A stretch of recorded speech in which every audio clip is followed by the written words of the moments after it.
All right, and welcome back. This is Cult of Elections, and today we're going to be going over a Kamala Harris versus Donald Trump 2024 matchup.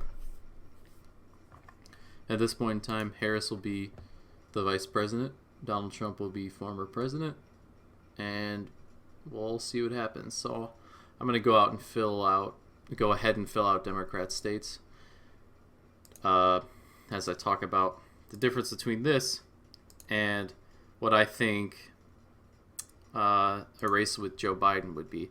In my Joe Biden versus Donald Trump predictions, 2024, if it happened to be a rematch.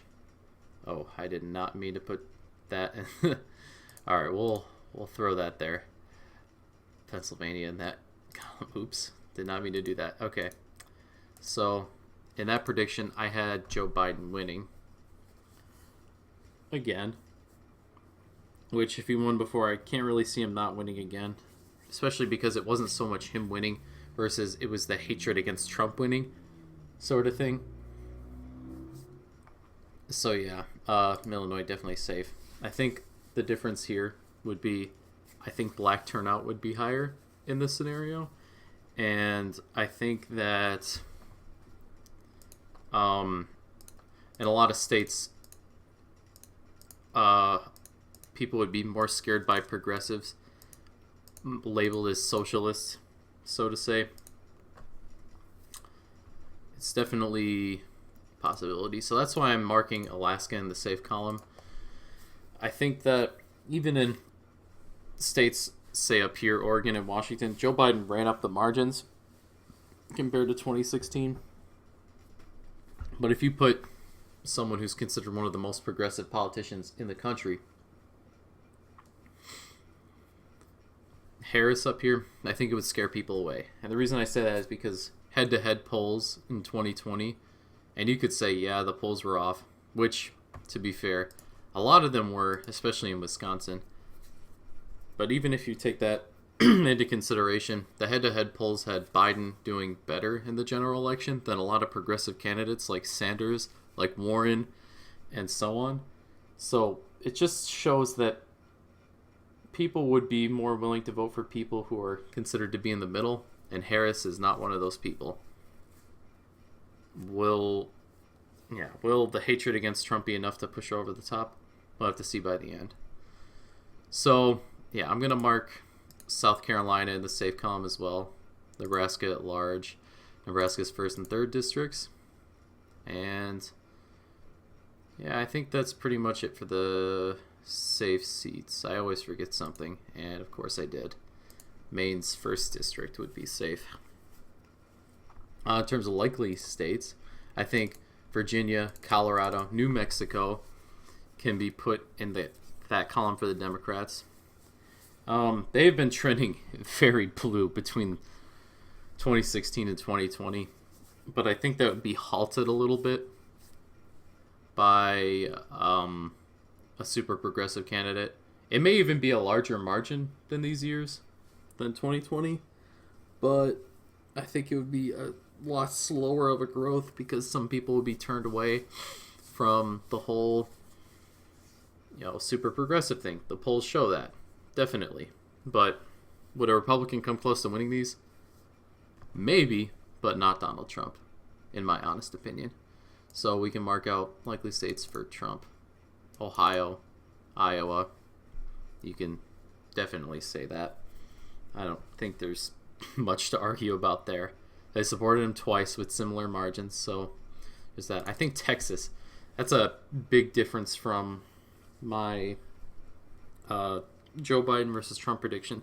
I had it in the lean column, saying it has at least one more year left in it to go Republican, but I definitely think in this case, super progressive candidate, a state like this would turn a lot of people away from Harris. So, and I say that, my gosh, an alarm, that's nice. All right.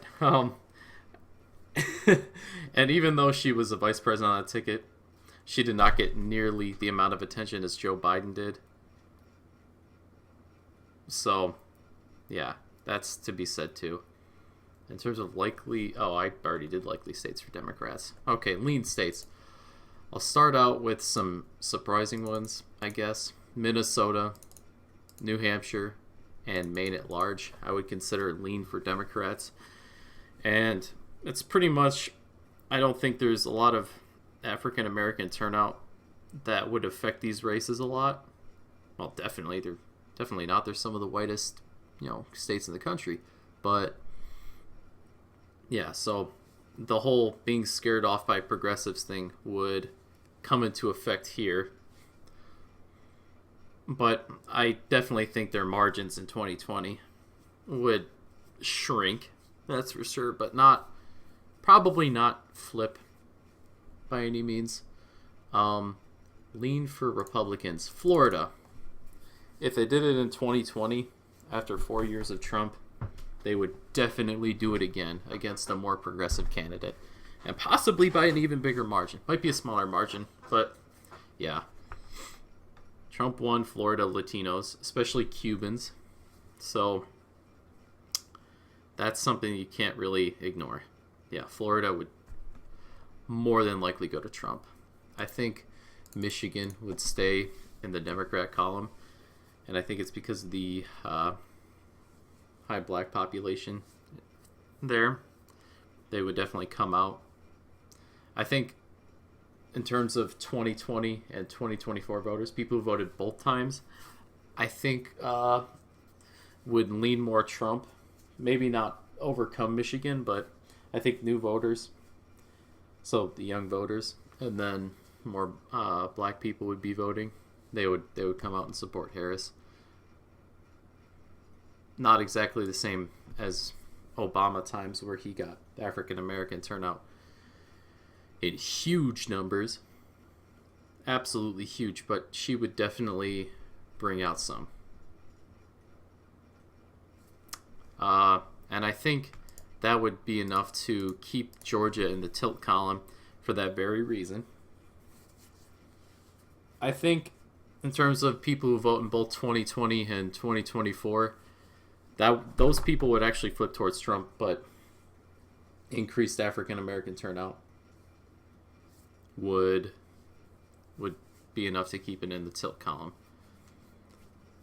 And here we go. We have our first flip here. Wisconsin. My gosh, this alarm.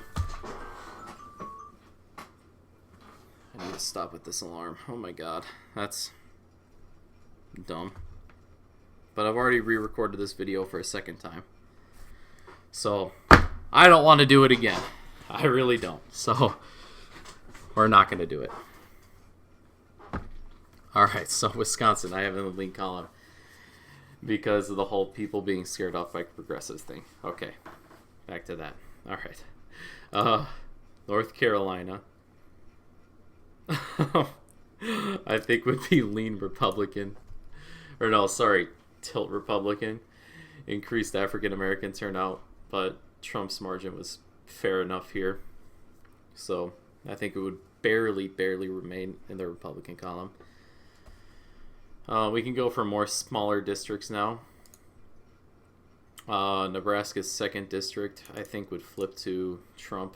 I think Maine's 2nd district would remain in the Trump column by lean margins. So that leaves 3 states. One that I've accidentally marked earlier, Pennsylvania, Arizona, and Nevada. So Arizona's been trending blue big time. However, I think